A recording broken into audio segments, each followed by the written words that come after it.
What's going on YouTube, and welcome back to a brand new video on my channel. Today I'm going to be talking about Arsenal. It's something that I do most seasons. If you go through my history on YouTube, I start with the letter A and then forget to do any other videos and go back to the letter A next season. So hopefully we can get past Arsenal this season. Normally it's a transfer in, transfer out, potential rumours, players that I don't particularly like, that kind of video. This is probably going to be very similar to that, although realistically it might have some more in-depth talk, or not in-depth, but more sections to the video, maybe to pad it out a little bit. It's also my first video recording in a long time, so I might be a little bit slow on talking, or really fast talking, you can't understand me, or I might stutter, or I might just hesitate a lot, and I apologise about that. So what I want to talk about first is obviously the Premier League. We're now 2 games into the Premier League, and Arsenal have won both games. They won 3-0 against Fulham, and they looked really, really promising in that match. Before the match, before any match normally, I go on to 11 versus 11, put the 2 teams in, and it shows you when they've last played, or their history of being played, home or away matches, win, draw, loss, kind of goals and who scores, and if it was a league game or a cup game or European game. And Fulham have played against Arsenal 58 times and lost 40 times. The last time they won was back in January 2012, and they won 2-1. It's above the camera, in case you wonder why I'm looking up. And they drew to Arsenal, which was the last time they got a point, in November 2012. So they have not got a win against Arsenal in 8 years. They're a newly promoted Premier League team, which, yeah, okay, that can maybe... It might just surprise Arsenal, they might win a game, but I don't think they've got it in them. I think I put on Twitter saying that I think they were going to lose 2-1 or 3-1, which, you know, there was 3 goals. Willian, I think, assisted all 3 of them, and nearly scored himself, which for a free transfer is absolutely amazing. I don't know why Chelsea didn't give him that extra year as a loyalty side of things. But yeah, they won 3-0. It looked really promising. They looked really well. They gelled really good on the pitch. I think the only downfall in my eyes was the fact that their defence plays it out from the back, and that's always a bit worrying. The West Ham game, yeah, it wasn't as fun. It wasn't as interesting to watch. West Ham looked the better of the 2 teams, and were probably a little bit sorry on their loss. They should have probably have got at least a draw out of it. They had more threatening gameplay attacks to Arsenal, and Arsenal still managed to get a 2-1 win in that match. Laka scored in both games against West Ham and Fulham, so he's on 2 out of 2, which is quite good odds, I guess. Yeah, can't really complain about that too much. I've wrote on a piece of paper something that I can't read, so I'm going to just ignore that. 2 wins, 6 points.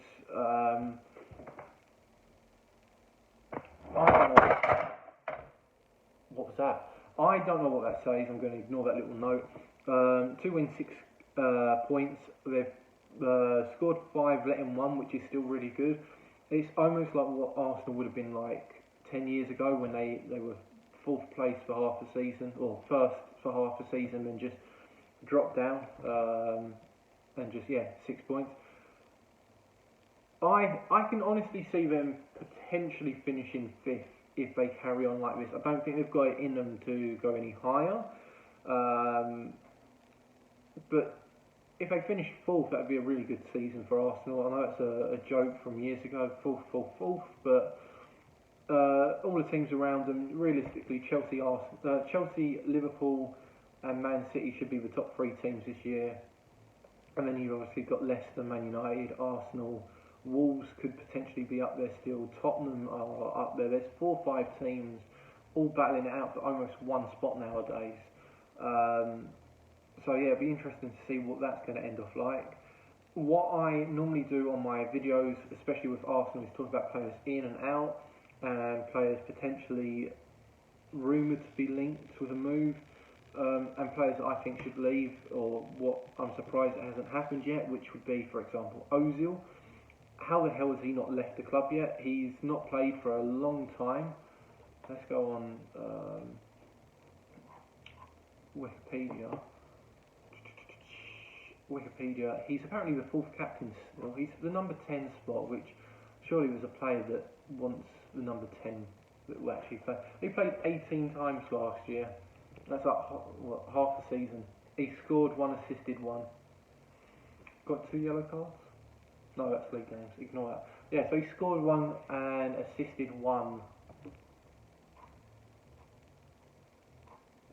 Ignore the assisting. I'm reading Wikipedia completely wrong. He scored 1 goal in 18 games last season. And I think he's on 300, 350 a week or something mental. Where could he go if he leaves Arsenal would probably be the big talking point. Inter Milan, they like a reject from the Premier League. Sanchez is there. It would be nice to see them two team up again. Obviously, he's got links with Turkey, and they like old Premier League players. I can't see him joining PSG. Can't see him joining anywhere in Spain or Germany. Maybe an old club, or maybe he might join like Beckham's team in the MLS or LA Galaxy or something like that. Again, the biggest issue with this is his wages. I guess Arsenal could loan him out until his contract's done, a bit like Gareth Bale at Tottenham at the moment, but they're still paying half his wages. So yeah, is it worth keeping him on the bench, or is it worth loaning him out if they can't sell him? That's the player that's, the big picture of what should we do with the player. Players that have been linked with Arsenal, Atletico Madrid's, I'm going to say all the players' names wrong because I'm crap at pronouncing names. You've got Partey, who's at Atletico Madrid. There's a rumour that he might be on his way to Arsenal in a deal with money and an Arsenal player, being Torreira. I think he's played about the same as Ozil, about half the games last season. So yeah, that might be a deal that we see before transfer window close. Player for player, player and cash for player maybe. West Ham are after a Arsenal player, I think I saw as well. Was it the left back? Sorry, I'm sure I've got a link on this as well. It's going to be one of the names that I can't pronounce because I'm naff at pronouncing names. Where is he?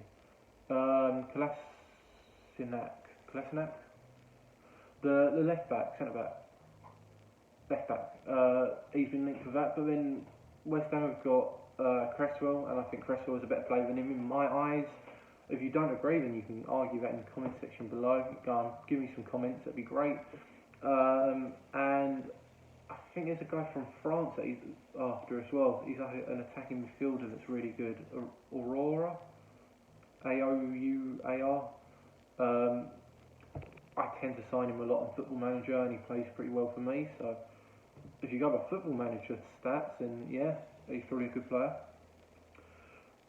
If I was in charge of Arsenal at this moment in time, then yeah, a centre mid, someone that maybe an assist king, or they're missing something in the centre of the pitch. There's something missing there. And if you look at Arsenal's team, they've got 1, 2, 3, 4, 5, 6, 7, 8, 9, 10, 11, 12, 13, 14, 15, 16, 30, 31 players with kit numbers this season. I mean, it's quite a big squad, and a lot of them are centre backs. And I know that Arsenal at this moment are playing 3 at the back, so you need 5 centre backs, give or take. But I'd be looking at maybe selling 1 or 2 of the players that they've got. I can't really say who. They've obviously signed a couple of new ones this transfer window as well. But honestly, in my eyes, I can see Arsenal finishing 5th. I can see a centre midfielder coming in at least this transfer window. I'd love to see Ozil move, not as he needs to leave the club, but I want to see him play.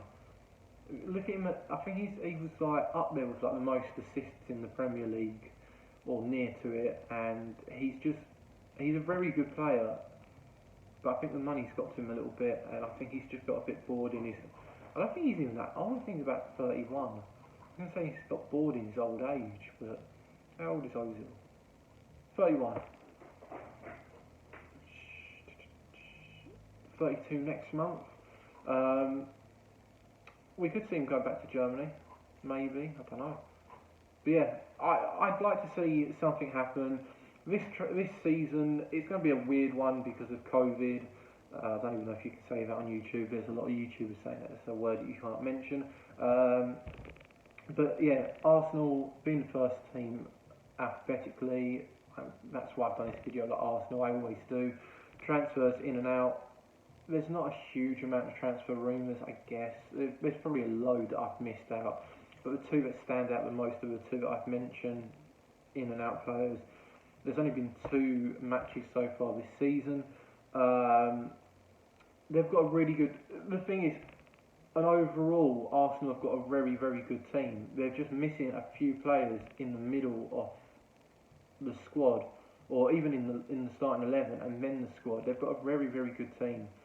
And if Arteta can get them players and the squad working together as a team, it could be a little bit like Liverpool, where they're just hard-working players, not Ozil, that work hard for them 3 points, and yeah, they might finish in 4th, they might finish 3rd. I don't really want Arsenal to do well. I'm not an Arsenal fan. I'm not going to be biased on it though, but they're a very, very interesting situation this season, and a lot of clubs are. Chelsea have spent a lot of money on a lot of players. Man United need to spend a lot of money on a lot of players and haven't. Liverpool, people are saying, aren't going to do as well. They're kind of proving people wrong with that. Beat Chelsea 2-0. Man City, I think, are favourites to win the league this year. Nothing really changes with that one. So yeah, it'd be interesting to see how this season goes. I think Arsenal are a very interesting club this year. Like I said, there's a few players in and out that need to happen, and yeah, I think it'll be quite a good year for Arsenal. Like I said, they're 2 out of 2 so far, so if it carries on this way, then they're going to do another invincible season, but it's not going to happen with them. They'll get smashed by City. Arsenal fixtures for the rest of this season. Who have they got next? They've got Leicester in the Cup on Wednesday, Liverpool on Monday. That might be the game they get smashed. I mean, they beat them on penalties in the Community Shield, so they might beat them. And they've got Sheffield United, who are a hit and miss club this year, I think, with the loss of Dean Henderson. Leicester will be an interesting one, Liverpool will be an interesting one, and Sheffield United realistically should be an easy win, but you don't know in football, and that's the best bit about the Premier League. It's the best league in the world, best clubs in the world, and realistically, I know nowadays it's not so much, but it's got the best players in the world, minus a few key names. But yeah, if you enjoyed this video, please hit the like button, comment in the comment section below, and if you're new to my channel, comment below. Tell me what club I should kind of just chat about next. I could try and go out of alphabetical order and just kill my OCD with that, but yeah, if you enjoyed it, thank you very much, and I'll catch you next time for another video. 14 minutes is a very long video. I thought this was actually going to be about a 6-minute long video, so I apologise for wasting your time. Thanks.